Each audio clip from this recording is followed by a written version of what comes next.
This presentation is part of the Pharmacodynamics module, and it will address the question, what are receptor agonists and antagonists?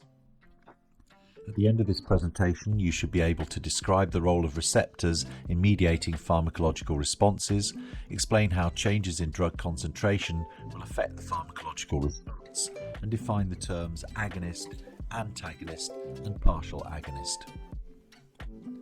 Many pharmacological responses are the result of binding of a ligand, which may be an endogenous molecule or drug, to a receptor. Receptors are often glycoproteins located in a cell membrane. Agonists are ligands that bind to a receptor protein to produce a conformational change in the receptor molecule, which initiates an intracellular signal that is eventually coupled to a biological response. The biological response to an agonist might involve contraction of a muscle, secretion of a hormone, the release of an intracellular mediator, altered enzyme activity, membrane depolarization, or many other possible effects. Most agonists bind reversibly, and so at a given concentration of ligand, there will be constant binding and dissociation of ligand and receptor. This will result in a constant proportion of receptors being occupied because of an equilibrium between ligand-receptor association and dissociation. It will also give a relatively stable biological response, assuming the concentration of ligand remains constant. If the free ligand concentration increases, so will the proportion of receptors occupied once equilibrium has been established. This will in turn result in a larger biochemical effect. When the concentration of ligand rises to the point where all of the receptors are occupied, the maximum biological effect will have been achieved because no further receptor binding and signal transduction is possible. Interestingly, in some circumstances, the maximum response can be achieved with less than 100% of all of the receptors occupied, a phenomenon that has been observed in many biological systems, leading to the concept of spare receptors. In contrast to the situation for agonists, there are some ligands that bind effectively to receptors but do not produce the conformational change necessary to initiate an intracellular signal. These ligands are called antagonists. You will note, however, that occupation of the receptor by an antagonist prevents the binding of other ligands. Therefore, if the antagonist is introduced into a system in which an agonist is active, it has the potential to antagonize the biological response to the agonist. The diagram shows a population of receptors completely occupied by the full agonist, producing a maximal response. Once a competitive antagonist is introduced to it, it will begin to compete for the receptor binding with the agonist. This significantly reduces the signal transduction process and ultimately reduces the biological response, even if the agonist concentration remains constant. Because both the agonist and competitive antagonist bind reversibly and competitively, if the concentration of either is changed, a new equilibrium in the proportion of receptors occupied by each ligand is reached.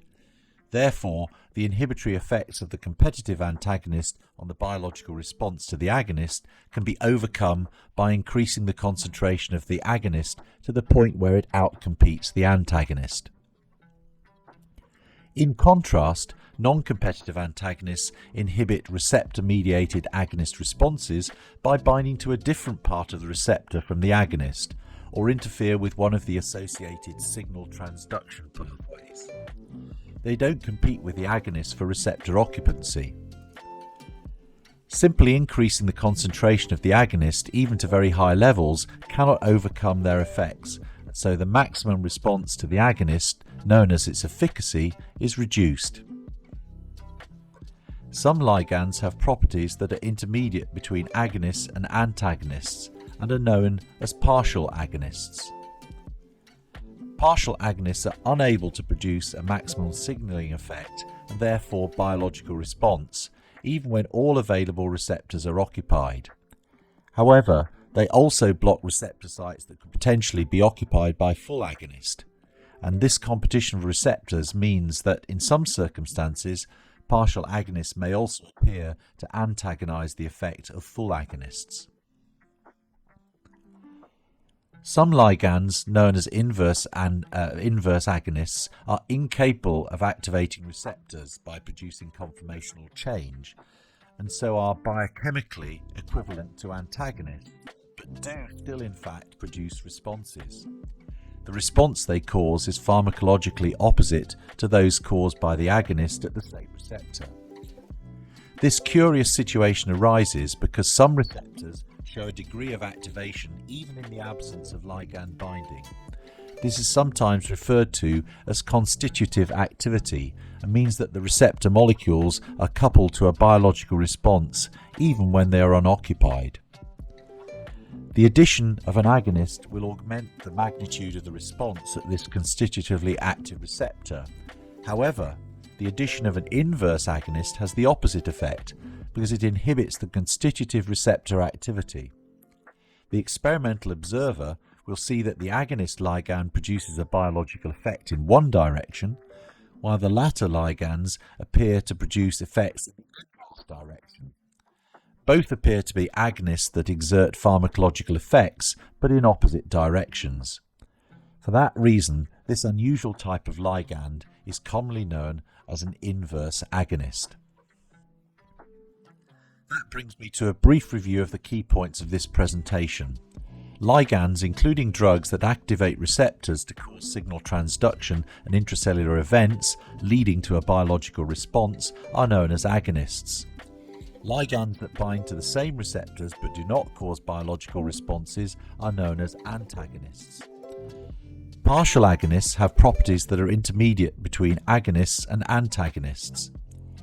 Competitive antagonists compete with agonists, but the antagonism can always be overcome by very high agonist concentrations. Non-competitive antagonists inhibit agonist responses by binding to other receptor sites or interfering with signal transduction mechanisms, and their effects cannot be overcome by higher agonist concentrations. You can find further reading and resources to support your learning at the locations above. I hope you found this presentation helpful and look forward to you joining me again for more clinical pharmacology at this site shortly.